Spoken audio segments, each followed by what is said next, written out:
Om Swastiastu. Rahajeng Semang, alit-alit tema kesami, Punapi Gatra, atau selamat pagi anak-anak, bagaimana kabarnya?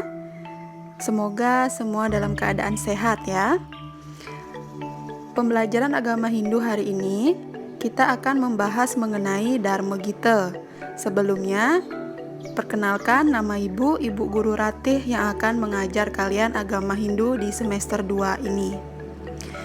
Ya, mari kita simak bersama-sama ya. Nah, napi nih ke Dharma Gita. Dharma Gita itu berasal dari bahasa Sanskerta yang terdiri dari dua kata, yaitu ada Dharma dan Gita. Dharma artinya kebenaran, kesucian.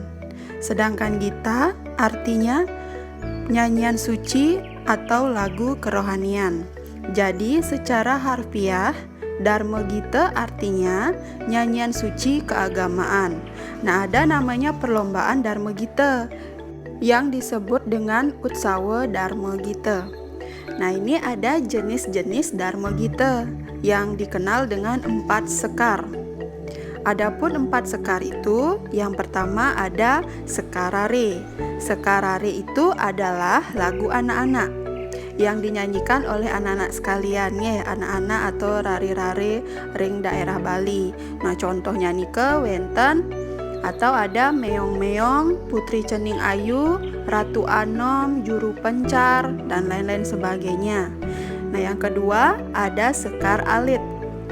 Sekar alit itu adalah pupuh atau dikenal dengan macepat yang terdiri dari 10 pupuh. Nah, itu contohnya, adapun bagian-bagiannya yaitu ada pupuh sinom, pupuh semarandana, pupuh mijil, pupuh maskumambang, pupuh pucung, pupuh pangkur, pupuh ginada, pupuh ginanti, pupuh durma, dan pupuh dandang gula.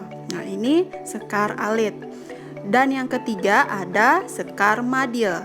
Sekar madya itu adalah kidung.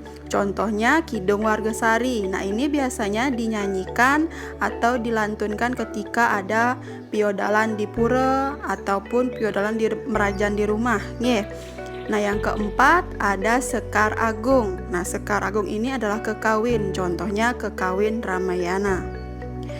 Nah, itu mengenai jenis-jenis Dharma Gita. Nah, ini ada dampak yang ditimbulkan ya, sikap mental yang ditimbulkan ketika kita mau belajar berdharma gita, yaitu kita bisa menolong teman ya, kita bisa menumbuhkan rasa saling tolong menolong, rajin belajar, menumbuhkan sikap sopan santun, dan saling bertegur sapa ketika bertemu di jalan. Nah, kita bisa menjadi orang yang baik sesuai dengan ajaran agama, terutama agama Hindu ya.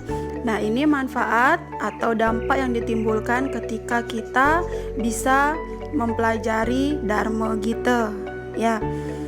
Nah, salah satunya alit-alitnya juga harus bisa menyanyikan lagu anak-anak Sekarare itu. Contohnya meong-meong nika ya. Nah, nika penjelasan mengenai Dharma Gita ring pembelajaran hari ini ya. Semoga anak-anak mengerti apa yang sudah Ibu jelaskan tadi, dan tetap semangat belajar di rumah, tetap jaga kesehatan ya. Nah, sekarang Ibu tutup atau Ibu sinap dengan Parama Santi. Om Santi Santi Santi Om.